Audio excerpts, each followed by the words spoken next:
Oh, this is Rick Mahorn, the bad boy, giving a shout out to my man Drew, Detroit Drew. Make sure you tune in on his YouTube channel, Detroit Drew. Bad boy.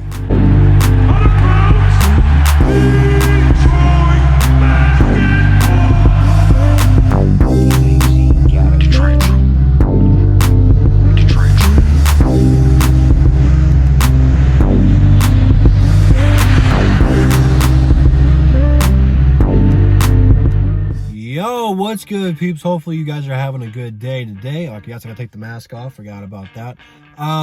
Today, I'm gonna go ahead and give you guys my prediction for the starting five and some of the key units we'll see off the bench. Now, before we get started with this one, I just want to guys share this with you one more time. I know I've talked about it several times in a lot of these videos. Is I think we have a lineup right now and a group of very versatile players that our lineup is going to change probably on a nightly basis. I think that our lineups are going to get completely on matchups. That's what it's going to be based off from, who we're playing, if we need more scoring, if we need more defense, or if we want to push more of the pace and stuff like that. So I definitely expect this to be tinkered with for a majority of the season, and probably in the 4 preseason games. I would expect that, the last 2 will probably be very similar, but the first 2 games we'll see some mismatches and just different things thrown out there. So let's go ahead and break it down by position. Starting at the 1, I'm going Killian Hayes. Now, when I first started thinking about it, I'm like, we're probably going to start Derrick Rose off and slowly integrate Killian Hayes. But after hearing what Troy Weaver and Dwayne Casey have said, is that they're going to give Killian a lot of minutes.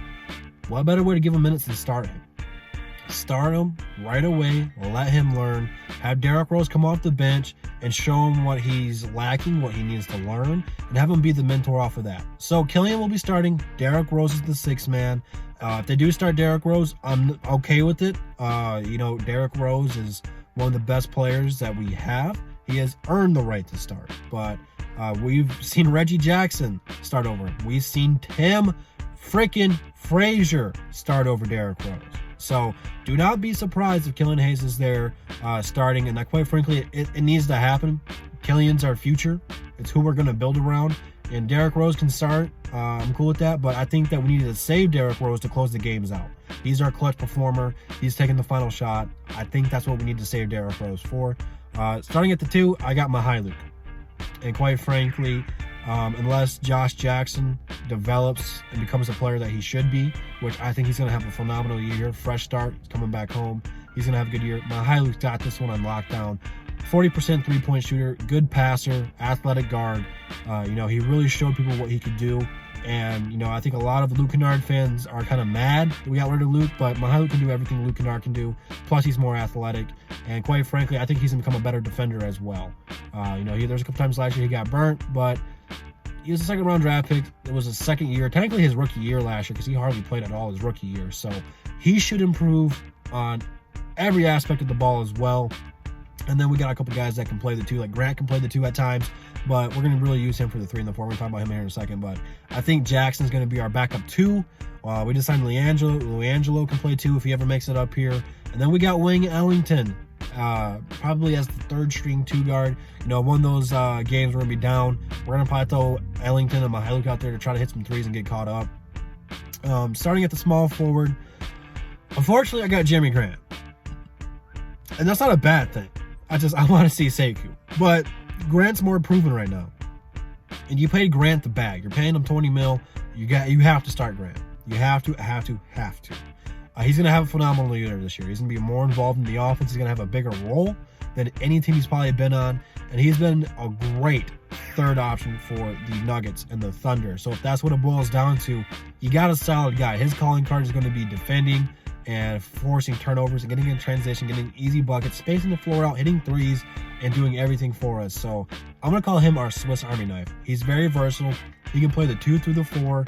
Offensively, sound. Defensively, great.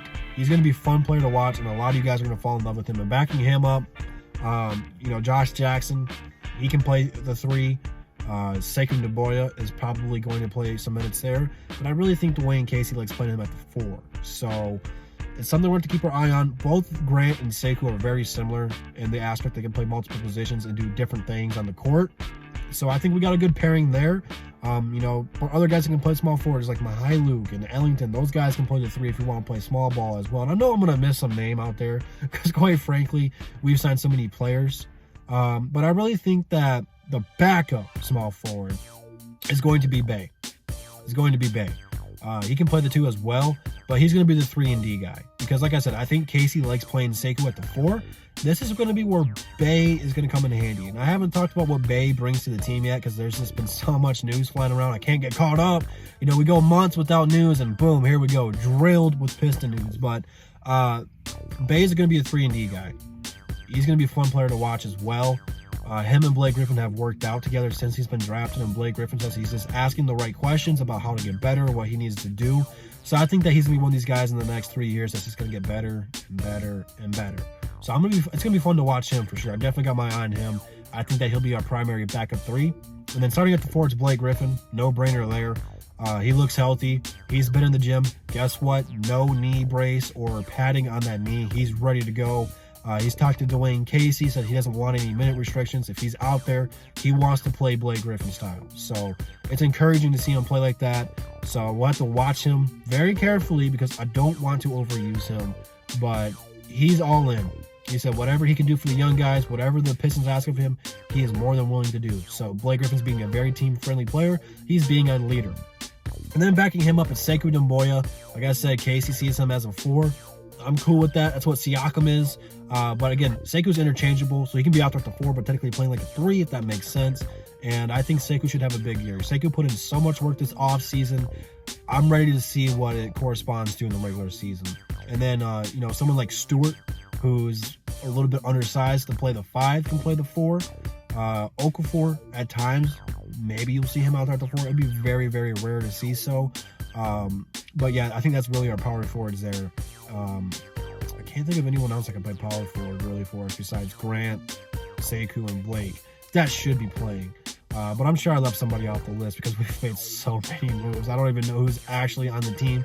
But to round it out, at the 5, this is the toughest one for me to predict who's starting. It's probably going to be Plumlee to start the year, but he's not going to be the starting center towards the end of the year. I've watched Okafor. He's been working out in the offseason. He's gotten better with the 3-point shot. His mid-range looks better. His shooting, his all-around dribbling and playmaking stuff looks better.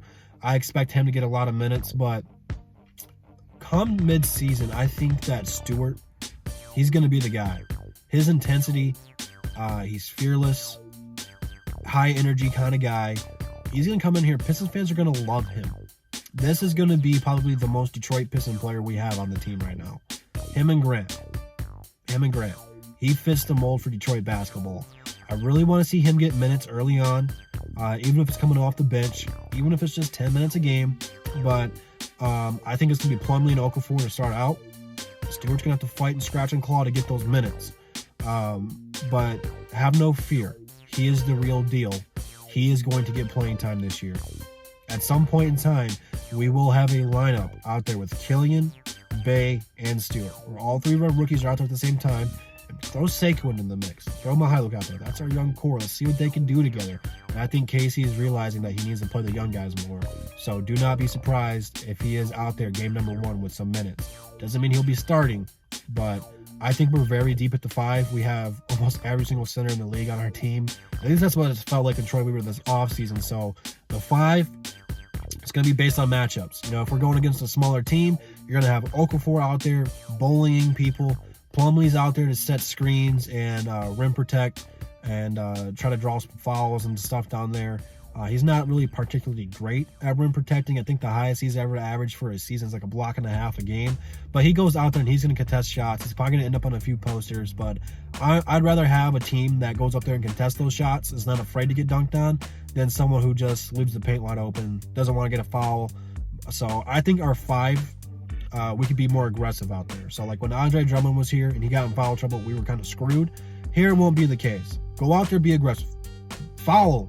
No easy buckets, no free chili, nothing free in the paint, because we're deep at the 5 and we want to play physical. We want to make a statement that if you're coming down low in the paint, you're not earned anything. You're going to have to go to the line and make them both. or you're going to have to convert an and one.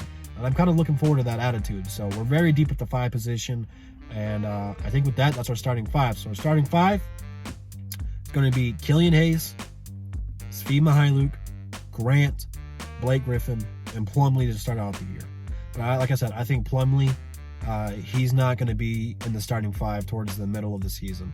And that's my bold prediction, hot take, whatever you want to call it. Cold take, because I think it's pretty simple if you know basketball that he's not going to be the starting 5 for very long. Because it's only going to be a matter of time, like I said. But let me know what you guys' starting 5 should be, who you want. I know I'm going to get the Derrick Rose fans who said, man, Derrick Rose needs to start, and you're absolutely not wrong. It's just Killian's the real deal, and he's going to get a lot of minutes. So leave your starting 5s down below. What's your bench unit? Who did I leave out, if anybody? Correct me if I'm wrong, because I know I am. I left somebody out. But leave it down below. We'll be live this Saturday on 313's JMO's channel. We'll probably be talking this and a little bit more Detroit basketball in general. I know we're going to be talking about Westbrook because he got traded to the Wizards for John Wall. So I know JMO's going to want to talk about that. But I'm looking forward to it, man. I'm happy to talk basketball with you guys. But that being said, check out the description for social media and the DSA stuff. Without further ado, it's a long video. I will see you guys tomorrow. And that's the bottom line, because Detroit Drew said so. Peace.